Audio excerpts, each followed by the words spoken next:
അങ്ങനെ നമ്മുടെ ബാലചന്ദ്രൻ അലീനയും കൂട്ടിയിട്ട് വീട്ടിൽ നിന്ന് ഇറങ്ങിപ്പോയേക്കാണ്. ശരിക്കും പറഞ്ഞാൽ അങ്ങനെയല്ല. അലീനയെ വൈജയന്തിയും കൂട്ടരും ഇറക്കി വിട്ട സമയത്ത് അത് കണ്ട് സഹിക്കാൻ കഴിയാതെ ബാലചന്ദ്രൻ കൂടെ ഇറങ്ങിപ്പോയേക്കാണ് വീട്ടിൽ നിന്ന്. പിന്നീട് അലീനയെ കൂട്ടിയിട്ട് ഒരു ഹോട്ടലിലേക്കാണ് ബാലചന്ദ്രനും കൃഷ്ണയും കൂടി പോകുന്നത്. അങ്ങനെ ഹോട്ടലിൽ റൂം എടുത്തിട്ട് അവരവിടെ സ്റ്റേ ചെയ്യുകയാണ്.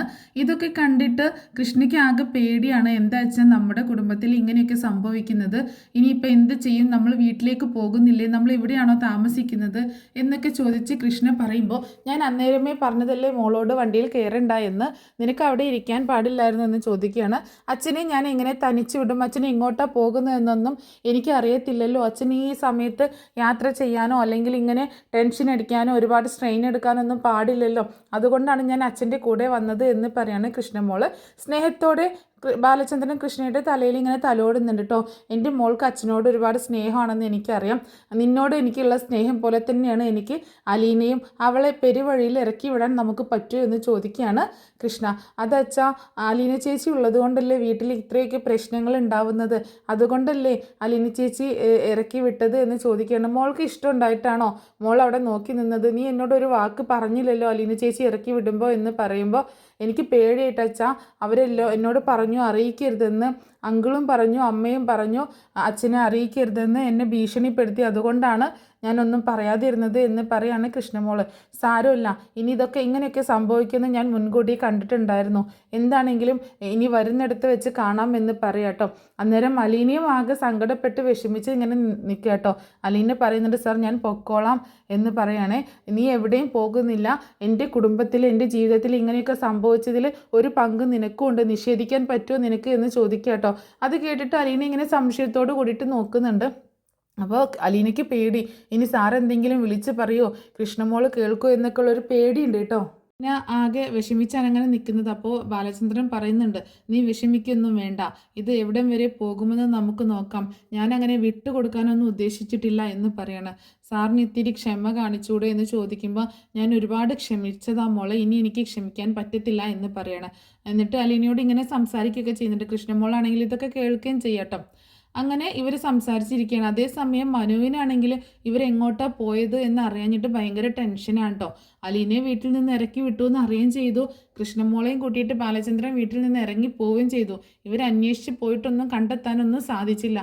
മനു അങ്ങനെ ഫോൺ ചെയ്യുന്നുണ്ട് കേട്ടോ ബാലചന്ദ്രനെ ഫോൺ ചെയ്തിട്ട് ബാലചന്ദ്രൻ ആദ്യം എടുക്കുന്നില്ല കേട്ടോ. ബാലചന്ദ്രൻ പറയുന്നുണ്ട്, മനുവാണ് വിളിക്കുന്നത്, വിളിക്കട്ടെ, നീ വിളിക്കടാ, വിളിക്ക്, നീയും അവരുടെ കൂടെ കൂടിയിട്ട് എനിക്കെതിരെ നിന്ന ആളല്ലേ എന്നൊക്കെ ഇങ്ങനെ മനസ്സിലിങ്ങനെ പറയട്ടോ. അങ്ങനെ ബാലചന്ദ്രൻ ഫോൺ എടുക്കുന്നില്ല. അപ്പോൾ മനുവിന് ഭയങ്കര ദേഷ്യവും സങ്കടമൊക്കെ വരുന്നുണ്ട്. ഈ അങ്കിൾ എന്താ ഇത് ഫോൺ എടുക്കാത്തത്, എവിടെയാണെന്ന് അറിയാഞ്ഞിട്ടൊരു ബുദ്ധിമുട്ടാണല്ലോ എന്നൊക്കെ ഇങ്ങനെ മനസ്സിലിങ്ങനെ പിറുപിറുക്കുന്നുണ്ട് കേട്ടോ. ആ സമയത്ത് കമല പുറകിൽ വന്നിട്ട് ചോദിക്കുന്നുണ്ട്, നീ ആരെയാണ് മനു വിളിക്കുന്നത്, ബാലചന്ദ്രനെയാണോ എന്ന് ചോദിക്കുകയാണ്. അതെ, അങ്കിൾ ഫോൺ എടുക്കുന്നില്ല എന്ന് പറയട്ടോ. ആ ഫോൺ എടുക്കില്ല, അവളെയും കൂട്ടിയിട്ട് പോയിട്ടുണ്ടാക്കും എന്ന് പറയണം. എൻ്റെ അമ്മ ഒന്നും മിണ്ടാതിരിക്കുക, കൃഷ്ണമോളും ബബിതയും എങ്ങനെയാണോ അതുപോലെയാണ് അങ്കിൾ അലീനയും കാണുന്നത്, അതൊക്കെ നിങ്ങളൊക്കെ കണ്ണുപൊടിയിടാൻ പറയുന്നതല്ലേ, അയാളുടെ സൂക്കേട് വേറെയാണ് എന്ന് പറയുമ്പോൾ, അമ്മയ്ക്ക് അമ്മയുടെ ഈ ചീഞ്ഞ വായൊന്ന് അടച്ചു വെക്കാൻ പാടില്ലേ, ഇങ്ങനെയൊക്കെ ദുഷിപ്പ് പറയാൻ അമ്മയെക്കൊണ്ട് മാത്രമേ പറ്റുള്ളൂ എന്ന് പറഞ്ഞ് ദേഷ്യപ്പെട്ടുകൊണ്ട് മനു അവിടെ നിന്ന് പോവുക കേട്ടോ. അങ്ങനെ പിന്നീട് ഫോൺ എടുത്തില്ലല്ലോ, മനു വിളിച്ച ഫോണൊന്നും ബാലചന്ദ്രൻ എടുക്കുന്നില്ല. അതേ സമയത്ത് വൈജയന്തി വിളിക്കുന്നുണ്ട്, ഫോൺ എടുക്കുന്നില്ല. ആര് വിളിച്ചിട്ടും ഫോൺ എടുക്കുന്നില്ല, റിങ് ചെയ്തുകൊണ്ടിരിക്കുക കേട്ടോ. അങ്ങനെ കൃഷ്ണ പറയുന്നുണ്ട്, അച്ഛൻ നമ്മളിനി ഇവിടെയാണോ താമസിക്കുന്നത്, വീട്ടിലേക്ക് പോകണ്ടേന്ന് ചോദിക്കുമ്പോൾ, വീട്ടിലേക്ക് പോകണം, പക്ഷേ നമ്മൾ ഇനി അങ്ങനെ വെറുതെ വീട്ടിലേക്കൊന്നും പോകത്തില്ല, എനിക്കിതിലൊരു തീരുമാനം ഉണ്ടായിട്ട് മാത്രമേ ഞാൻ വീട്ടിലേക്ക് പോകത്തുള്ളൂ എന്ന് പറയണം. ഞാൻ വീട്ടിൽ വേണം എന്നുള്ള ആൾക്കാർ എന്നെ തേടി ഇവിടെ എത്തും എന്ന് പറയുന്നുണ്ട് കേട്ടോ. അങ്ങനെ അപ്പം അതിന് നമ്മൾ ഇവിടെയാണെന്ന് ആർക്കും അറിയത്തില്ലല്ലോ അച്ഛാ, അതൊക്കെ അന്വേഷിച്ച് വന്നോളും, ആർക്കാണ് ആവശ്യം, എന്നെ ആ വീട്ടിൽ വേണമെന്നുണ്ടെങ്കിൽ, ഞാൻ ആ വീട്ടിൽ എല്ലാവരുടെയും കൂടെ ജീവിക്കണമെന്നുണ്ടെങ്കിൽ അതെൻ്റെ വീടാണ്, അത് പറഞ്ഞിട്ട് കാര്യമില്ല. ഇപ്പോൾ അവിടെ ഭരണം നിൻ്റെ അമ്മയും നിൻ്റെ അമ്മാവനൊക്കെ നിൻ്റെ അങ്കിളൊക്കെയാണ്, അതെനിക്ക് അനുവദിച്ചു കൊടുക്കാൻ പറ്റത്തില്ല. അതിനല്ല ഞാൻ ആ വീട് ഉണ്ടാക്കിയിട്ടേക്കുന്നത്, എനിക്ക് എൻ്റെ ഇഷ്ടത്തിന് എൻ്റെ താല്പര്യങ്ങൾക്ക് അനുസരിച്ച് ജീവിക്കുന്ന, പക്ഷേ ഞാൻ അങ്ങനെ കടുംപിടുത്തം പിടിക്കുന്ന ഒരാളുമല്ല, ഞാൻ ഒരുപാട് എൻ്റെ ഇഷ്ടങ്ങൾ മാത്രം നടപ്പാക്കിയിട്ടുള്ള ഒരു വീടുമല്ല. ഒരിക്കൽ നീ തന്നെ എന്നോട് ചോദിച്ചിട്ടില്ലേ, നിൻ്റെ അമ്മയോടൊത്തുള്ള ജീവിതത്തിൽ ഞാൻ ഹാപ്പിയാണോ എന്ന്, അതിന് ഞാൻ എന്തെങ്കിലും മറുപടി പറഞ്ഞോ എന്ന് ചോദിക്കുകയാണ്. എനിക്കറിയാം അച്ഛാ, അമ്മയുടെ കൂടെ അച്ഛൻ ജീവിക്കുമ്പോൾ ഒരുപാട് അച്ഛൻ സഹിക്കുകയും ക്ഷമിക്കുകയും ചെയ്യുന്നുണ്ടെന്നുള്ളതൊക്കെ എനിക്കറിയാം. പക്ഷേ എന്ന് പറയാണ്. എന്താണെങ്കിലും അമ്മയല്ലേ എന്നുള്ള രീതിയിൽ സംസാരിക്കുകയാണ്. ആ പക്ഷേ എനിക്ക് എന്താണെന്ന് മനസ്സിലായി മോളെ. അമ്മയല്ലേ എന്നല്ലേ നീ ഉദ്ദേശിച്ചത്? അതെ, അമ്മയാണ്. അമ്മയാകുമ്പോൾ നിങ്ങളോടൊക്കെ എങ്ങനെയാണ് അമ്മ പെരുമാറുന്നത്? അലീന വന്നതിൽ പിന്നെയല്ലേ നിങ്ങൾക്കൊക്കെ ഒരു നല്ലൊരു മാറ്റം ഉണ്ടായത് എന്നൊക്കെ ചോദിക്കുമ്പോൾ അതൊക്കെ ശരിയാണ് അച്ഛാ, പക്ഷെ അമ്മയ്ക്ക് ഇഷ്ടമല്ലല്ലോ അലീന ചേച്ചി നിൽക്കുന്നത്. അപ്പോൾ അലീന ചേച്ചി പോകുന്നത് തന്നെയല്ലേ നല്ലത് എന്ന് പറയുമ്പോൾ മോളെ, ഞാൻ എന്തെങ്കിലും ഒരു കാര്യം ചെയ്യുന്നുണ്ടെങ്കിൽ അതിന് തക്കതായ ഒരു കാരണം ഉണ്ടായിരിക്കും എന്ന് പറയണം. അതെനിക്ക് അറിയാൻ വെച്ചാൽ എനിക്ക് മനസ്സിലാവുന്നുണ്ട്, പക്ഷെ അത് അമ്മയ്ക്ക് മനസ്സിലാവുന്നില്ലല്ലോ എന്ന് പറയണം. അമ്മയ്ക്ക് മനസ്സിലാവും മോളെ, ഒരു ദിവസം അമ്മയ്ക്ക് മനസ്സിലാക്കും. അന്നൊരു പക്ഷേ ഞാൻ ഈ ലോകത്ത് ഉണ്ടാവണമെന്നില്ല.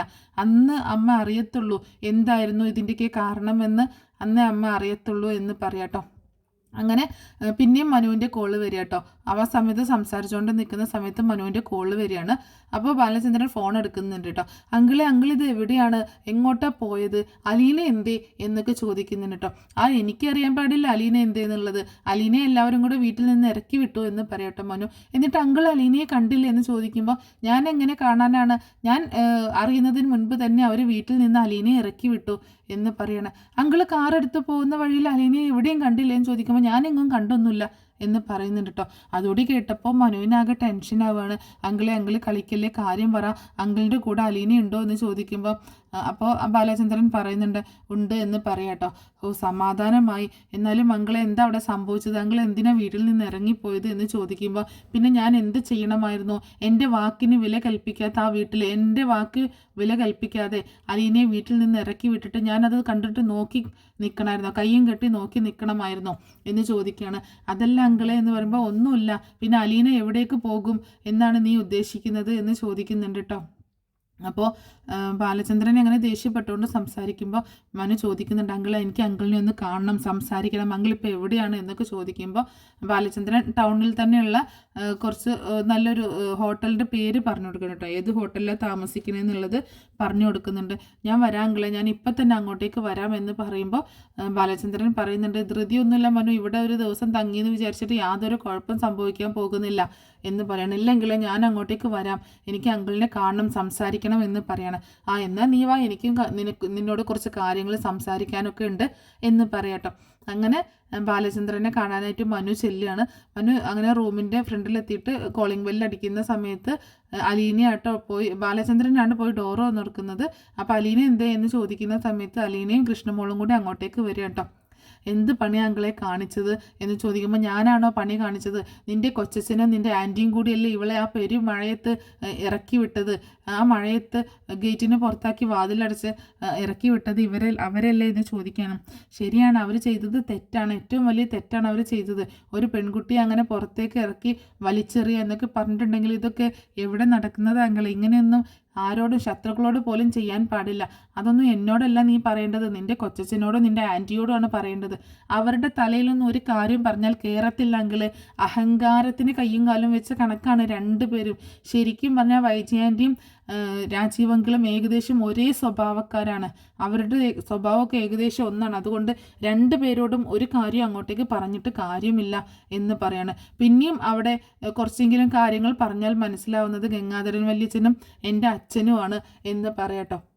അപ്പോൾ ബാലചന്ദ്രൻ പറയുന്നുണ്ട്, എല്ലാം കണക്കാ, എല്ലാവരും കണക്കാ, കൈതക്കൽ മാളിക വീട്ടിലുള്ള എല്ലാതും കണക്കാണ്. ആ മൂന്നാണും ആ പെണ്ണും കണക്കാണ്. എല്ലാത്തിനും കയ്യും കാലും വെച്ച അഹങ്കാരത്തിന് കയ്യും കാലും വെച്ചാൽ എങ്ങനെ ഇരിക്കും, അങ്ങനെയാണ്. അതിലേറ്റവും കൂടുതൽ തണ്ട് കൂടുതൽ ആർക്കാന്നറിയാവോ, നിൻ്റെ മുത്തശ്ശന് കൈതക്കൽ കുഞ്ഞിരാമൻ മേനോനാണ് എന്ന് പറയാട്ടോ.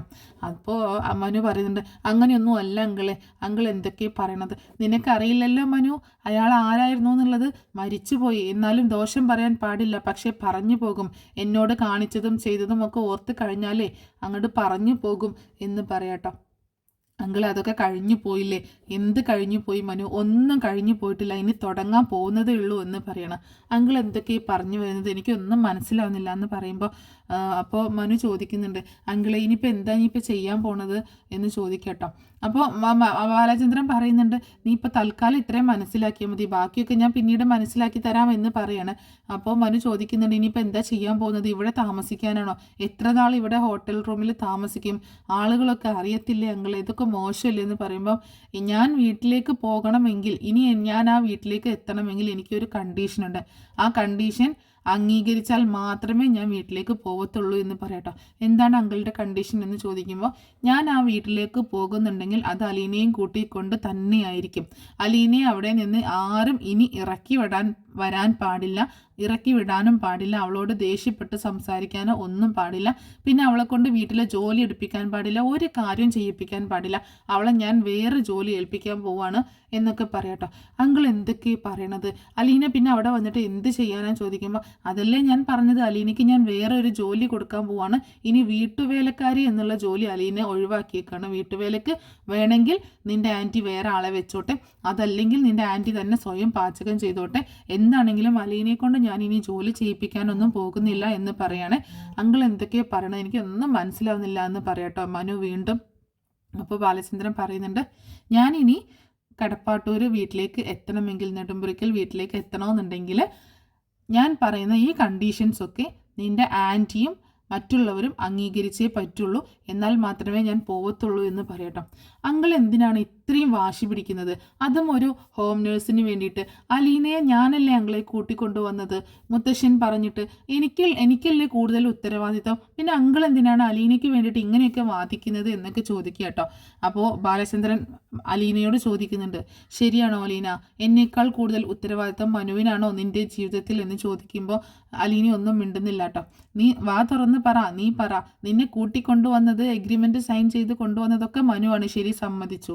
ഇപ്പോൾ എന്നേക്കാൾ കൂടുതൽ ഉത്തരവാദിത്തം മനുവിനാണോ നിൻ്റെ ജീവിതത്തിൽ എന്ന് ചോദിക്കുമ്പോൾ അല്ല എന്ന് പറയട്ടോ. അത് കേട്ടപ്പോൾ മനു ആകെ ഷോക്കാവുന്നുണ്ട്. നീ എന്താ അലീന ഈ പറയുന്നത്? ഞാനല്ലേ നിന്നെ കൊണ്ടുവന്നത് എന്ന് പറയട്ടോ. അതെ, ശരിയാണ്, മനുവേട്ടനാണ് എന്നെ കൊണ്ടുവന്നത്. പക്ഷേ ഇനി മുതൽ എൻ്റെ ജീവിതത്തിൽ ഏറ്റവും കൂടുതൽ ഉത്തരവാദിത്തമുള്ള വ്യക്തി എന്ന് പറഞ്ഞിട്ടുണ്ടെങ്കിൽ ബാലചന്ദ്രൻ സാറാന്ന് പറയട്ടോ. അതൊന്നും ആർക്കൊന്നും മനസ്സിലാവുന്നില്ല കേട്ടോ, കൃഷ്ണയ്ക്കാണെങ്കിലും മനുവിനാണെങ്കിലും. അപ്പോൾ മനു ചോദിക്കുന്നുണ്ട്, അങ്കിൾ ഇനി എന്ത് ചെയ്യാൻ ഉദ്ദേശിക്കുന്നത് എന്ന് ചോദിക്കുമ്പോൾ, ഞാൻ പറഞ്ഞല്ലോ മനു, അത് തന്നെ ചെയ്യാനാണെന്ന് പറയാട്ടോ. അപ്പോൾ അലീനയെ നമുക്ക് കുറച്ച് ദിവസത്തേക്കൊന്ന് മാറ്റി നിർത്തിയാലോ എന്ന് ചോദിക്കുമ്പോൾ, മാറ്റി നിർത്താൻ പറ്റത്തില്ല എന്ന് പറയണം. അതെന്താ അങ്കിളെ കാരണം എന്ന് ചോദിക്കുമ്പോൾ, അതിനൊരു കാരണമുണ്ട് മനു, അതിന് കാരണമില്ലാതെ ഞാനൊന്നും ചെയ്യത്തില്ല എന്ന് നിനക്കറിയത്തില്ലേ എന്ന് ചോദിക്കുകയാണ്. അറിയാം, അങ്കിൾ ചെയ്യുന്ന കാര്യത്തിനൊക്കെ എന്തെങ്കിലും ന്യായമായ കാരണം കാണുമെന്ന് എനിക്ക് നല്ല ബോധ്യമുണ്ട്. പക്ഷേ വീട്ടിലെ ഈ കുടുംബത്തിലുണ്ടല്ലോ ആ പ്രശ്നങ്ങളൊന്ന് സോൾവ് ആകണമെങ്കിൽ അലീന കുറച്ച് നാളത്തേക്കൊന്ന് മാറി നിന്നോട്ടെ. ഞാൻ എറണാകുളത്ത് ഒരു ജോലി ശരിയാക്കിയിട്ടുണ്ടെങ്കിൽ അവിടേക്ക് മാറ്റി നിർത്തിക്കോളാം എന്ന് പറയുമ്പോൾ, അതൊന്നും വേണ്ട അലീന, എൻ്റെ കൺമുന്നിൽ, എൻ്റെ കൺവെട്ടത്ത്, എൻ്റെ അടുത്ത് തന്നെ വേണം, എന്നാലേ എനിക്ക് കാര്യങ്ങളൊക്കെ ചെയ്യാൻ പറ്റുള്ളൂ എന്ന് പറയണേ. അപ്പോഴും മനുവിനൊന്നും മനസ്സിലാവുന്നില്ല കേട്ടോ. അങ്ങനെ അലീനയോടും കൃഷ്ണയോടും പറയുന്നുണ്ട്, നിങ്ങൾ ഇവിടെ ഇരിക്കും, ഞങ്ങളൊന്ന് പുറത്തിറങ്ങി സംസാരിച്ചിട്ട് വരാമെന്ന് പറഞ്ഞിട്ട് ബാലചന്ദ്രൻ മനുവിനെയും കൂട്ടിയിട്ട് പോകുന്നു. കാരണം മനുവിനോട് ഇനി കൂടുതൽ സംസാരിക്കുന്നത് കൃഷ്ണയെങ്ങാനും കേട്ടാലോ എന്നുള്ള ഒരു പേടിയാണ് ബാലചന്ദ്രൻ. അപ്പം കൃഷ്ണ തൽക്കാലം ഇപ്പം കാര്യങ്ങൾ അറിഞ്ഞ്, കൃഷ്ണ കൊച്ചു കുഞ്ഞല്ലേ, അപ്പം ആ കാര്യങ്ങളൊന്നും ഉൾക്കൊള്ളാനുള്ള മനഃശക്തി ഉണ്ടാവണമെന്നില്ലല്ലോ. അത് കാരണം പുറത്തേക്ക് ഇറങ്ങാട്ടോ, ഒന്ന് കോറിഡോറിലേക്ക് അങ്ങോട്ട് മാറി നിൽക്കുകയാണ്. എന്നിട്ട് ബാലചന്ദ്രൻ പറയുന്നുണ്ട്, നീ എന്തറിഞ്ഞിട്ടാ മനു ഈ സംസാരിക്കുന്നത്? അലീന ആരാണെന്ന് വെച്ചിട്ടാണ് നീ സംസാരിക്കുന്നത്? അലീന എവിടേക്ക് പറഞ്ഞേക്കാനാണ് നീ പറയുന്നത് എന്നൊക്കെ ചോദിക്കുമ്പോൾ, അങ്കിളെ ഒരു ജോലി കൊടുത്തൊന്ന് മാറ്റി നിർത്താലോ എന്ന് പറയട്ടോ. അതൊന്നും നടക്കത്തില്ല മനു, കാരണം അവൾ ഈ വീട്ടിലാണ് വളരേണ്ടത്, എൻ്റെ വീട്ടിലാണ് അവൾ വളരേണ്ടത്, എൻ്റെ മകളായിട്ടാണ് അവൾ വളരേണ്ടത്, വൈജയുടെ മകളായിട്ടാണ് അവൾ വളരേണ്ടത് എന്നൊക്കെ പറയാട്ടോ. അങ്കിൾ എന്തൊക്കെയാണ് പറയുന്നത്? അങ്കിളുടെയും വൈജയൻ്റെയും മകളായിട്ടാണോ അലീന വളരേണ്ടത്? അത് എവിടെ നടക്കും അങ്കിളെ? ഒരു ഹോം നേഴ്സായിട്ട്, ഒരു വീട്ടുവേലക്കാരിയായിട്ട് കൊണ്ടുവന്നിട്ട് ആര് സമ്മതിക്കും അങ്കിളെ അതിനൊക്കെ എന്ന് പറയുമ്പോൾ, സമ്മതിച്ചേ പറ്റും മനു, അതല്ലാതെ വേറെ വഴിയില്ല എന്ന് പറയട്ടോ. എന്താ അങ്കിളെ, അങ്കിൾ തെളിച്ച് പറ, എന്തോ ഒരു കാര്യം ഇതിൻ്റെ പുറകിലുണ്ടെന്ന് എനിക്ക് മനസ്സിലായി എന്ന് പറയട്ടോ. നിനക്കൊരു കാര്യം അറിയാവോ മനു, നിൻ്റെ വൈജയാൻറ്റി കുറച്ച് നാൾ ആഗ്രയിൽ പോയി താമസിച്ചിരുന്നല്ലോ എന്ന് പറയട്ടോ. ആ സമയത്ത് നിൻ്റെ വൈജയാൻറ്റിക്ക് ഒരു പ്രണയം ഉണ്ടായിരുന്നു എന്ന് പറയണം. അങ്കിളെ, അതൊക്കെ സ്വാഭാവികമല്ലേ? ഓരോ കാലഘട്ടത്തിൽ ഓരോ പ്രണയം ഉണ്ടാകുന്നതൊക്കെ സ്വാഭാവികമല്ലേ എന്ന് ചോദ്യമാണ്. ശരിയാണ്, അതൊക്കെ സ്വാഭാവികമാണ്, പ്രണയം ഉണ്ടാകുന്നതൊക്കെ സ്വാഭാവികമാണ്. എൻ്റെ പ്രായത്തിലും, എൻ്റെ ആ ചെറിയ പ്രായത്തിലും എനിക്ക് വൈജയോട് പ്രണയം ഉണ്ടായിരുന്നല്ലോ. ഇനി വൈജയെ വിവാഹം കഴിക്കാതെ മറ്റൊരാളെ വിവാഹം കഴിക്കുകയായിരുന്നെങ്കിൽ അത് എൻ്റെ ജീവിതത്തിൽ നടന്നൊരു സംഭവം തന്നെയാണ്. പക്ഷേ ഇത് അങ്ങനെയല്ല. അവർ ശരിക്കും ഭാര്യ ഭർത്താക്കന്മാരെ പോലെ ജീവിച്ചൊരു ബന്ധം ഉണ്ടായിരുന്നു എന്ന് പറയാം കേട്ടോ. അങ്കിളെ ഇതേ വെറുതെ ഇല്ലാക്കഥകൾ പറയരുത് കേട്ടോ. അങ്കിൾ ഇതൊക്കെ എന്തൊക്കെയാണ് പറയുന്നത്? അതും സ്വന്തം ഭാര്യയെക്കുറിച്ച് വൈജയന്തിയെക്കുറിച്ചാണോ അങ്കിൾ ഇങ്ങനെയൊക്കെ പറയുന്നത്? ഞാനിതൊരിക്കലും വിശ്വസിക്കില്ല എന്ന് പറയട്ടോ. എന്നാൽ നീ വിശ്വസിക്കേണ്ട മനു, പക്ഷേ അതാണ് സത്യം. അവിടെ വെച്ചിട്ട് വൈജയ്ക്ക് ഒരു അഫെയർ ഉണ്ടായിരുന്നു. ആ അഫെയറിൽ നിൻ്റെ വൈജി ആൻറ്റി ഗർഭിണിയായിരുന്നു. അങ്ങനെ തിരുവനന്തപുരത്ത് വന്ന ഒരു കുഞ്ഞിനെ പ്രസവിക്കുകയും ചെയ്തു, ഒരു പെൺകുഞ്ഞിനെ. ആ കുഞ്ഞിനെ നിൻ്റെ മുത്തശ്ശനും രാവണ്യമ്മാവനും ഒക്കെ കൂടി ചേർന്ന് ഒരു ഓർഫനേജിൽ കൊണ്ടുപോയി ആക്കി. അവിടുന്ന് 2 വർഷം കഴിഞ്ഞപ്പോൾ ആ കുഞ്ഞ് മരിച്ചു പോയെന്ന് പറഞ്ഞു. പക്ഷേ ആ കുഞ്ഞ് ഒരിക്കലും മരിച്ചിട്ടില്ലായിരുന്നു. നിൻ്റെ മുത്തശ്ശൻ ആ കുഞ്ഞിനുള്ള എല്ലാ ചെലവുകളും കൊടുത്ത്, ആ ഓർഫനേജിന് ചെലവുകൾ കൊടുത്ത് ആ കുഞ്ഞിനെ അവിടെ വളർത്തുന്നുണ്ടായിരുന്നു എന്ന് പറയാട്ടോ. അങ്കിൾ എന്തായി പറയുന്നത്? വൈജയന്തിക്ക് അങ്ങനെ ഒരു അബദ്ധം സംഭവിച്ചിട്ടുണ്ടെന്നോ? എനിക്കിത് വിശ്വസിക്കാൻ കഴിയുന്നില്ല എന്ന് പറയട്ടോ. ഞാൻ പറഞ്ഞതൊക്കെ സത്യമാണ്. ഞാൻ അറിഞ്ഞ കാര്യങ്ങൾ വെച്ചിട്ട് ഞാൻ അന്ന് പോയത് എങ്ങോട്ടാണെന്നറിയാവോ?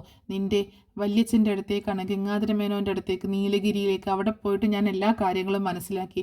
അവരെന്നോട് എല്ലാ കാര്യങ്ങളും പറഞ്ഞു എന്ന് പറയട്ടോ. ഓ, അതാണല്ലേ അവർ വന്നിട്ട് വൈജയന്തിയെ വഴക്ക് പറഞ്ഞിട്ട് പോയത് എന്ന് ചോദിക്കുമ്പം അതാണ് കാര്യം എന്ന് പറയട്ടോ. അങ്കിൾ ഇതൊക്കെ എങ്ങനെയാണ് അറിഞ്ഞത് എന്ന് ചോദിക്കുമ്പം ഞാൻ എങ്ങനെയായിരിക്കും അറിഞ്ഞത്? നീ തന്നെ ഒന്ന് ചിന്തിച്ചു നോക്ക് എന്ന് പറയട്ടോ. എനിക്കൊന്നും മനസ്സിലാവുന്നില്ല അങ്കിൾ എങ്ങനെയാണ് അറിഞ്ഞത്? അലീനയാണോ അങ്കിളിനോട് പറഞ്ഞത്?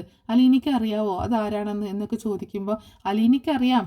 അലീന എന്നോട് പറഞ്ഞതൊന്നുമല്ല, പക്ഷെ അലീനയ്ക്ക് അറിയാം ആ കുട്ടി ആരാണെന്ന് അലീനയ്ക്ക് നന്നായിട്ട് അറിയാം എന്ന് പറയാണ് ബാലചന്ദ്രൻ. ആരാണ് അങ്കിളെ എന്ന് ചോദിക്കുമ്പോൾ അലീന തന്നെയാണെന്ന് പറയട്ടോ. അത് കേട്ടതോടുകൂടിയിട്ട് മനു ആകെ ഷോക്കായി പോകണം. അങ്കിൾ എന്തായി പറഞ്ഞത്? അതെ, നിൻ്റെ വൈജയന്തി 23 വർഷങ്ങൾക്ക് മുൻപ് ജന്മം നൽകിയ കുഞ്ഞാണ് അലീന എന്ന് പറയട്ടോ. നിൻ്റെ ആൻറ്റിയുടെ മകൾ എന്ന് പറയണം. അത് കേട്ടതും ആകെ ഷോക്കായിട്ട് ഇങ്ങനെ നിൽക്കുകയാണ് മനു. അങ്കിൾ സത്യമാണോ പറയുന്നത് എന്ന് ചോദിക്കുമ്പോൾ ഞാൻ വെറുതെ പറയോ എന്ന് ചോദിക്കണം. അപ്പോൾ അലീനയ്ക്ക് അറിയാവോ ഇത് എന്ന് ചോദിക്കണം. എല്ലാം അറിഞ്ഞു വെച്ചുകൊണ്ടാണ് അലീന ഇങ്ങോട്ടേക്ക് വന്നത്. അവൾക്കെല്ലാം അറിയാം, എല്ലാവരെയും അവൾക്കറിയാം. സ്വന്തം അമ്മയുടെ അടുത്തേക്കാണ് വരുന്നത് എന്ന് അറിഞ്ഞിട്ട് തന്നെയാണ് ഇങ്ങോട്ടേക്ക് വന്നത്. ഞാൻ അന്നേ പറഞ്ഞിട്ടില്ലേ കൈതക്കൽ കുഞ്ഞിരാമൻ മേനോന് ചുമ്മാ ഒന്നും ചാരിറ്റി ചെയ്യത്തില്ല എന്ന്, എന്തെങ്കിലും കാരണം കാണുമെന്ന്. ഇതായിരുന്നു ആ കാരണം. അത്രയും ദൂരത്ത് പോയിട്ട് ഒരു ഹോം നേഴ്സിനെ ഏർപ്പാടാക്കിയപ്പോഴേ ഞാൻ പറഞ്ഞതല്ലേ, ഇതായിരുന്നു ആ കാരണം എന്ന് പറയാണ് മനുവിൻ്റെ അടുത്ത് ബാലചന്ദ്രൻ കേട്ടോ. അങ്ങനെ മനു അങ്ങനെ ആ സത്യങ്ങളൊക്കെ തിരിച്ചറിഞ്ഞേക്കാണ്. ഇനി അപ്പോൾ മനുവിന് ഇപ്പോൾ കൂടുതൽ സന്തോഷമാണോ സങ്കടമാണോ എന്ന് അറിയാൻ പറ്റാത്തൊരു സിറ്റുവേഷനാണ്. കാരണം അലീന വൈജയന്തിയുടെ മകളാണ് എന്നുള്ള വിവരം അറിഞ്ഞതിൽ, അതായത് തൻ്റെ ഫാമിലിയിൽപ്പെട്ട ഒരാളാണ് എന്നറിഞ്ഞതിലുള്ള സന്തോഷമുണ്ട്. പക്ഷേ അങ്ങനെ ഒരു സിറ്റുവേഷൻ വൈജയന്തിയുടെ ജീവിതത്തിൽ സംഭവിച്ചിട്ടുണ്ടെങ്കിൽ ഇനി അങ്കിളുമായിട്ടുള്ള ഒരു ലൈഫും എങ്ങനെയായിരിക്കും മുന്നോട്ട് പോകുക എന്നുള്ളതിൻ്റെ ഒരു ടെൻഷനും കാര്യങ്ങളൊക്കെ മനുവിനുണ്ട്.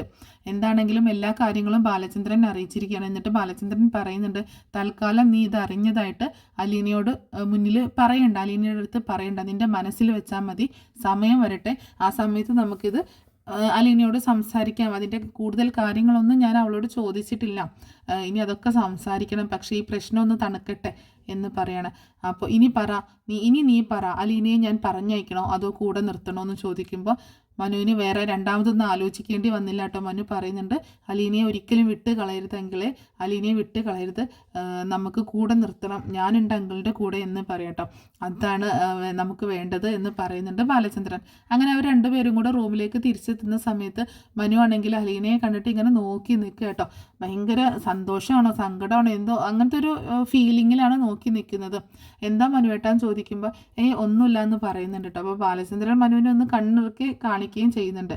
അപ്പോൾ കൃഷ്ണൻ ചോദിക്കുന്നുണ്ട്, നിങ്ങൾ എത്ര നേരമായി പോയിട്ട്, എവിടെയായിരുന്നു എന്ന് ചോദിക്കുമ്പോൾ ഞങ്ങൾ അവിടെ പുറത്തുണ്ടായിരുന്നു, അവിടെ സംസാരിച്ചുകൊണ്ട് നിൽക്കുകയായിരുന്നു എന്ന് പറയാണ് മനു.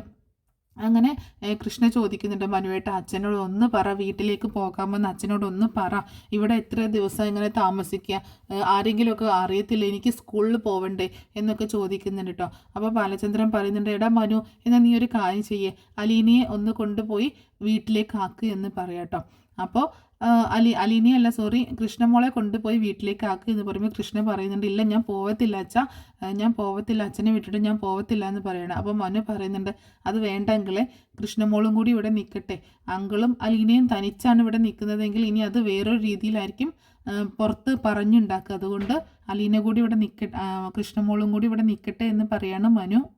അപ്പോൾ ബാലചന്ദ്രൻ പറയുന്നുണ്ട്, എനിക്ക് ആളുകൾ പറയുന്നതൊന്നും എനിക്ക് വിഷയമല്ല, ആരെ എനിക്ക് ബോധിപ്പിക്കേണ്ട കാര്യമില്ല, എനിക്കറിയാം ഞാൻ അലീനയോട് എങ്ങനെ പെരുമാറുന്നതെന്ന്, അവൾക്കറിയാം ഞാൻ അവളുടെ ആരാണ് എന്നുള്ളത്, അതുകൊണ്ട് മറ്റുള്ളവരെ ബോധിപ്പിക്കേണ്ട കാര്യമൊന്നുമില്ല എന്ന് പറയാണ് ബാലചന്ദ്രൻ. അപ്പോൾ കൃഷ്ണ പറയുന്നുണ്ട്, അത് വേണ്ടച്ച, അച്ഛന് ശരിക്കും എന്നെപ്പോലെ തന്നെയാണ് അലീന ചേച്ചി എന്ന് എനിക്കറിയാം, പക്ഷേ അമ്മയും മറ്റുള്ളവരും രാജീവങ്ങളൊന്നും അത് അങ്ങനെയൊന്നും ആയിരിക്കത്തില്ല പറഞ്ഞുണ്ടാക്കുന്നത്, അത് ചേച്ചിക്കാണ് അതിൻ്റെ സങ്കടവും വിഷമവും ഒക്കെ വരിക, അതുകൊണ്ട് അത് വേണ്ടച്ച, നമുക്ക് ഒരുമിച്ച് ഇവിടെ നിൽക്കാം, അച്ഛൻ പോകുന്ന സമയത്ത് ഞാനും പോകുന്നുള്ളൂ എന്ന് പറയാണ് കൃഷ്ണ.